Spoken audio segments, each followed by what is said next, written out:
जी, हरिवंश महाराज जी। गुरुदेव, हमारा मन विवाह आदि का नहीं है और कोई रुचि भी नहीं है और विरक्त रहकर वृंदावन में वास कर रहे हैं अभी। महाराज जी, आप कह रहे हैं कि शरीर संबंधी को थोड़ी चिंता हो जाती है कि बुढ़ापे में कौन संभालेगा, कौन देखेगा, और कभी कभी घबराहट भी हो जाती है कि इस जन्म में निरंतर भजन नहीं हुआ और चूक हुई और प्रिया प्रीतम के दर्शन फिर नहीं हुए तो फिर तो कैसे। भरोसा रखो, ये भरोसे पे जीवन चलता है।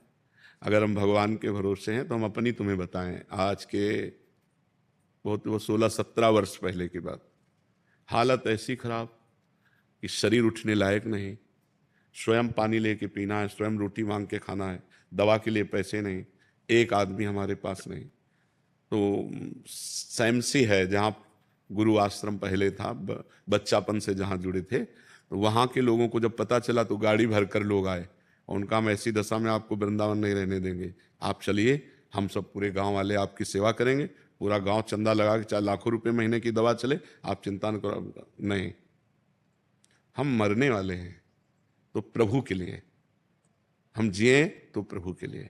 ये नहीं कि हम धाम छोड़ दें, अपना निष्ठा छोड़ दें। आप लोग जाइए, आपका हम बहुत बहुत धन्यवाद देते हैं कि आपने सहानुभूति दिखाई, और जब वो गए तो निश्चय किया मुझे मरना है। ये हम अंदर की बात कहते हैं, मुझे मरना है लेकिन भगवान के लिए मरना है। अब मैं धाम नहीं छोड़ूंगा और निष्ठापूर्वक भगवान। बदल गया, देख लो आप। ये वो व्यक्ति है जिसको मांगने से रोटी भरपेट नहीं मिली, आज 500 आदमियों का बाल भोग बनता है, 500 आदमियों का राजभोग बनता है, 500 आदमियों का शयन भोग बनता है। हमें अपने मालिक पर विश्वास रखना चाहिए कि उसका वैभव कितना बड़ा है। उसका देखो, आज एक बच्चा हमें पानी पिलाता है तो दूसरा बच्चा हमारा मुंह पोंछता है। सैकड़ों बच्चे, ये सब नौकरी पेशा वाले, सब सरकारी नौकरियां छोड़कर हमारी सेवा में हैं और एक दूसरे से होड़ लगी रहती है कि यार तुम सेवा तो कल की ज्यादा की थी, आज मैं करूंगा।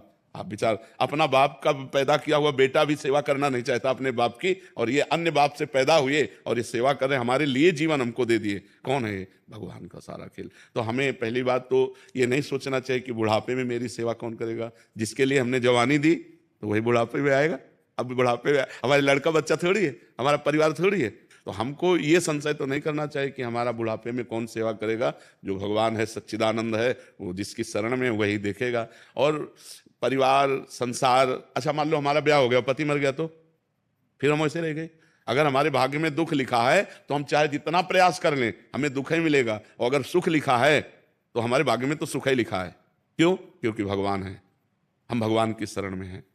विचार करो, जिस गरीब बाबा जी को रोटी मांगने से नहीं मिलती थी, आज रोज या तेरे दिन डायलिसिस होता है।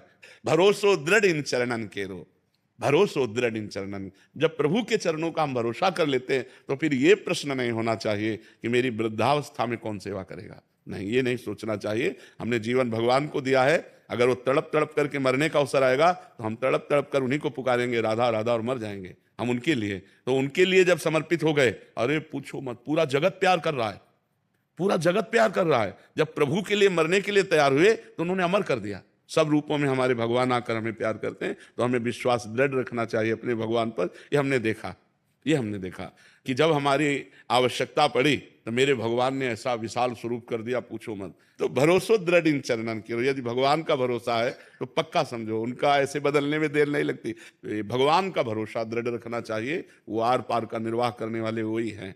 जब जगन्नाथ जी कि में माधवदास बाबा थे और वृद्धावस्था हुई और संग्रहणी की बीमारी हुई, तो संग्रहणी में बार बार सोच होती है, तो बेहोश हो गए। जब आंख खोला तो पीतांबर का साफा बांधे उनकी सोच की लंगोटी समुद्र से धो